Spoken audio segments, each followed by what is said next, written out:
What's going on, guys? Welcome back to your Lake Fork Guide. It's the fall of the year, and one thing I know about fall, man, it can bring an endless number of bait options to you. It is so hard to figure out which bait is the best bait to throw in fall. So today we're going to talk about that process, and I'm going to give you my top 5 baits for fall bass fishing.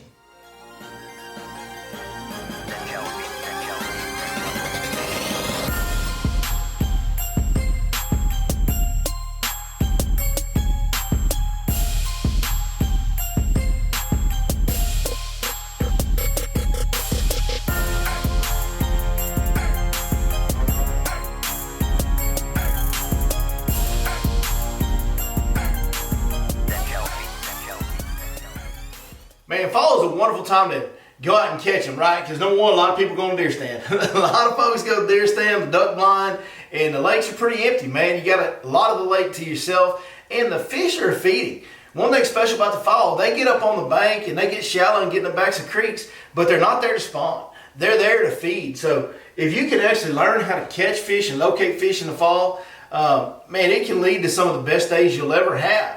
Because you'll have a number of fish that have moved shallow, very accessible, very limited water, easy to help you get your bait to them. And on top of that, they're only there for one reason, and that's simply to eat everything they can eat. And so it's just a great time. When you find them in the fall, I promise you, if you haven't fished in the fall, when you find them in the fall, it's a little bit different. It's special. Now they're chasing bait, man. They're hyper focused on shad. So the first thing you need to know about fall bait selection is going to be they eat a lot of shad in the fall. So we're going to throw a lot of things that look like shad. You'll see that in our top 5 bait selection today. A lot of shad imitators. There's some outliers to that, but for the most part, everything we throw in the fall is pretty much a shad imitator. And the complicated part really about the fall, number one, is locating the fish, because they move around so much. They do get grouped up, and the more grouped up fish are, the more water there is with zero fish at all in it, right? So if fish are kind of spread out everywhere, there's kind of fish everywhere. You know, you can catch one here, you can catch one there. It's kind of a grind. That's kind of how it is right now as we go from summer to fall, and then as we get into fall, they'll group back up, which means there's a lot of dead water out there. So the hardest part about the fall is really just locating the fish. And, you know, we'll get into some more videos. But we'll do a video next week about how to locate fall fish, because that'll be good. But a big part of it is, man, covering water. Being efficient with your baits and covering water. So as you get into fall, the other complicated thing is so many things can work. I mean, when you got fish that are eating shad, man, you might catch them on a topwater popper, you might catch them on a topwater spook, you might catch them on topwater water plopper, buzzbait. I mean, a squarebill, lipless crankbait, a chatterbait, a swim jig, spinner bait. I mean, it's just the amount of baits that can work in the fall are through the roof. I mean, everything kind of can work in the fall. So before you tell me, man, I really catch them good on this bait, listen, I understand you might catch fish better on a spinner bait, and maybe I've got a chatterbait in this video or whatever it may be. I understand. Y'all need to understand. There's a lot of different baits that can work in the fall. So really, for me, my top 5 bait selection for fall, what I try to do in this video is pick 5 baits, okay, that are going to allow me to fish any situation very, very efficiently, where I can cover a lot of water to help me locate fish. So if I've got grass, I need baits that I can fish in grass efficiently. If I've got wood, I need baits I can fish in wood efficiently. Rock, open water, it can be, you know, a bait that I can fish fast and efficiently and be effective in open water. All those factors are coming into play for me as I make this video today. So this top 5 baits for fall is the top 5 baits where, yeah, maybe you catch them better on this, but we will catch them on this, and we'll be able to fish anywhere in the country with these 5 baits, cover a lot of water really fast, and help us locate more bass for fall. Because once you find them in fall, man, you know, somebody may tell you they catch them better on this than the other. The reality is, you probably catch them on just about whatever you want that looks like a shad. Once you find them, it's really about what you can cover water with and be efficient with. So, first thing, and probably the one that looks like shad the most, a weedless swim bait, guys. A weedless swim bait is going to be hard to beat in the fall. I love to throw the underspin, especially in the fall when they're running around in groups of shad. It's, you know, there's not just like they're picking out one shad. There's a whole group of shad they're chasing. Now, with all of our moving baits, we're going to size up. So I'm going to start. Right now I'm throwing a bait that's literally almost half the size of this one. This is a 4.5 inch swim bait. I'm throwing a 3-inch swim bait right now, and then I'm about to move up to this 4.5 inch, and eventually I'll move up to the big 6 inches once we get into November. But pretty much September's a 3-inch swim bait, October's a 4 to 5 inch swim bait, and then November throw you big swim baits. So that's kind of a general rule of thumb. That's not going to be precise. Obviously, that's going to vary across the country. But they do tend to key on small shad in the beginning of the fall and progressively feed on bigger and bigger shad as the fall goes on. And those baits will work more effectively. Like right now, you'll actually catch bigger fish on smaller baits. And then in November, you'll even catch the small ones on the big baits. It's just what the fish are feeding on at the time. And you'll be able to kind of see some of that for yourself if you keep your eyes peeled in your lakes. You'll see the shad in the fall swimming around up near the bank and in the back of creeks. You'll see them near the surface quite a bit. So just keep your eyes peeled for that. The weedless swim bait, though, to talk a little bit about that, that is a bait you can throw anywhere. You can throw that bait in open water and it gets bit. You can throw it in thick grass and it'll come through it and it'll get bit. You can throw it around timber and it'll get bit and come through it. It's just so efficient, so effective. So that's had to be the first bait we talked about today, because a weedless swim bait looks just like a shad, change the sizes up as the fall goes on, and you can throw it anywhere and get bit in the fall. All right, so let's move on. Next, chatterbait. Chatterbait's a lot like a weedless swim bait, but on those days where they're just not biting as good, a chatterbait's going to give you a little more reactive qualities. I like to throw a 3/8 ounce Z-Man jackhammer chatterbait in some type of a shad color. This is like a white with a little bit of chartreuse in the belly. Lake Fork Tackle Live Magic Shad is my preferred trailer on here. There's other jointed trailers these days, but none still have surpassed this. This is still the one that gets the most bites for me. The Lake Fork Tackle Live Magic Shad is the deal as far as the trailer goes. Again, I will trim the skirt, trim the trailer, use the smaller Lake Fork Tackle Magic Shad early in the fall like right now, and as fall goes on progressively, use a little bigger trailer and a little bigger profile bait, just like we talked about with the swim bait. Now, this is going to be the one you reach for when you got grass. Not the best around like heavy timber. Now, you can throw it in open water and get a couple bites, but really that bait right there, the chatterbait's going to shine if you're around grass. So now if I'm going to a grass lake, I got a weedless swim bait and a chatterbait I can throw. What if we go to a rock? What if we go to a lake that's full of rock and timber? Well, buddy, old Squarebill, right? Old Squarebill is going to do the thing. Again, shad patterns. Squarebills are going to be the deal if you got hard cover to deflect off of, dock pilings, rock, rip wraps, obviously standing timber, brush, stuff like that. You can deflect these squarebills, especially if you get a good squarebill. This is one that I recommend. I just found this year. I really like it. Cornerstone Baits. This is their Squarebill. They make like a 1.5 and 2.5 type of sizes.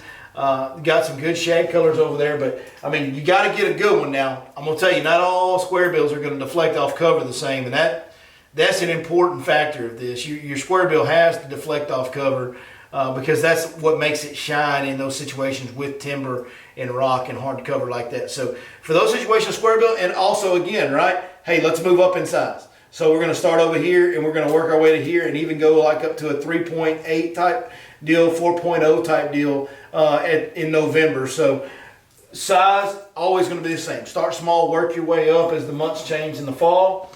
Okay, next thing, open water. This is probably the best open water bait, and it works really well around grass too, but a lipless crankbait, man. A lipless crankbait's going to be real good. This is a 1/4 ounce Bill Lewis Rat L trap. That's the one I'm throwing right now. It's a little bitty sucker, man, and it works really well when they're on the small shed. As things move on, this is another bait by Cornerstone I just started fishing. This is their lipless crankbait. I think they call it the Swiver. This deal is really unique because, you know, rattle traps are all about... Hear the difference though? Listen. Just a little subtle difference in... my camera's shaking. Just a little subtle difference. One thing I like about this Cornerstone bait is it's a very unique sound. It has a knocker as well as BBs. It is the only lipless crankbait I've ever found on the market. I'm about to sneeze. Excuse me. That has both a knocker and BBs. I think Cornerstone Baits is a relatively new bait company, and they're in Central Texas. And man, that guy's doing some good stuff. Like, he's doing some special stuff.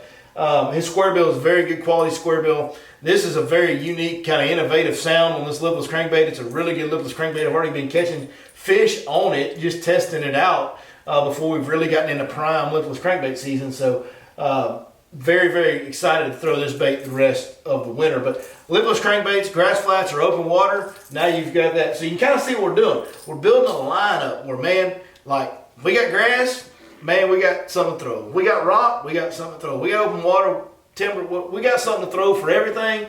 It's effective. They bite it. It looks like a shad. That's the reality. If you get around these fish, they're going to bite most things that look like a shad. Now, you got to have something to slow down with. Got to have something to slow down with. And I know a lot of people are going to say throw a fluke in the fall, throw a Senko, throw a whacking worm, weightless plastics, and that's a good way to go. But I can be more efficient and cover water more while still presenting a slow bait if I have weight on it. And for whatever reason, man, when we get into October, right, like every single year in October, at least around here, fish bite like a regular old 6 or 7 inch ribbon tail worm. Just a Berkeley power worm, ribbon tail, 1/4 ounce, 3/16 ounce Texas rig, just like you're fishing in a pond with your grandpa when you're 8 years old. I mean, literally like that. Go in the back of a pocket where there's a bunch of bait, where you're seeing activity. Go in the back of a creek where you're seeing all that life, and fish a Texas rig, 6 or 7 inch ribbon tail worm like you're 8 years old at grandpa's pond.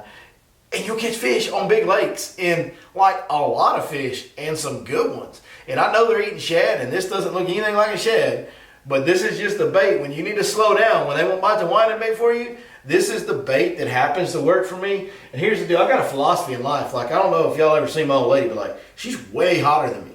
And I have no reason, no idea why she ever chose to be with me, right? But like, we're just not going to ask questions we don't want answers to. You know what I mean? Like, I'm not going to ask her why. Like, we're just going to keep rolling with it until it doesn't work out. So, same thing with this worm. I don't know why they bite it, y'all, at all. No idea why they bite it. But I'm not going to question it. We're just going to keep throwing it until they quit biting it. So, there's 5 baits, man. Hopefully those will help you. You know, it can be a bit of a headache in the fall trying to narrow down, what am I going to fish with today? God dang, man. You know, like, oh man, I should be throwing this. Listen, we've all done this, right? Like, you throwing a Squarebill, and you're like, dude, I really ought to be throwing that trap. Or I really ought to be throwing that jerk bait. Or whatever, you know. Man, you know, listen, I get it. We've all done that, and it is tough to make those decisions at times. And that's why I wanted to give you guys a really simple and condensed list where you can take these baits and go to any lake and have confidence you can catch fish on those baits. Now, is the guy throwing a spinnerbait maybe going to mess you up one day? Yeah, he might. He might. A guy throwing a top water going to catch him better than you one day? Maybe, right? But we know we can go to any body of water and catch them on these 5 baits. So, just honorable mention is going to be a 1/4 ounce spinnerbait. Dude, a little spinnerbait in the fall, especially right now, early in the fall, a little spinnerbait with a little bitty willow blade, white in color. That bait catches fish on every lake you go to. Really effective. It should have been in this top 5. I like those 5, so I didn't put it in there. But the spinnerbait really should be in this top 5. And the only reason we didn't include topwaters in this is because topwaters take away the rest of the water column. So you can't be nearly as versatile with topwaters. But there is nothing wrong with throwing a little shad colored popper right now and then working your way up to a spook type bait as you get later in the fall. Nothing wrong with that at all. So if you guys like fishing like that, feel free to do that as well, or add that to the top 5. We can make it a top 6 or top 7. Listen, we make the rules around here. Between you and me, we can decide how we want to do this video. You know what I mean? Like, it'll be all right. So, hey, thank you guys so much for watching, man. I hope this helps you catch more and bigger fish. If you guys need anything, man, we got guide trips available for you this fall. Holler at us. You can get in my boat with me. Come fish with me this fall. You can find us at yourlakeforkguide.com. We've got an app subscription. If you just want to use an app, you don't want to spend the money on guide trip, but you want a little help on Fork, you can go subscribe to the Fish Life app, which is linked in the description. Subscribe to Lake Fork or any of the lakes on there. You get the most current and updated information you'll ever find in the world of bass fishing, because it's a guy like me putting the information on for that lake every month. So there's really nothing else like it out there when it comes to fishing apps. And then let's see. Yeah, that's all we'll sell you today. If you need anything else, you just go over to yourlakeforkguide.com and see if we can help you, and we'll holler at us, and we'll do the best we can. So thank you guys for watching as always. We'll see you next time right here on Your Lake Fork Guide.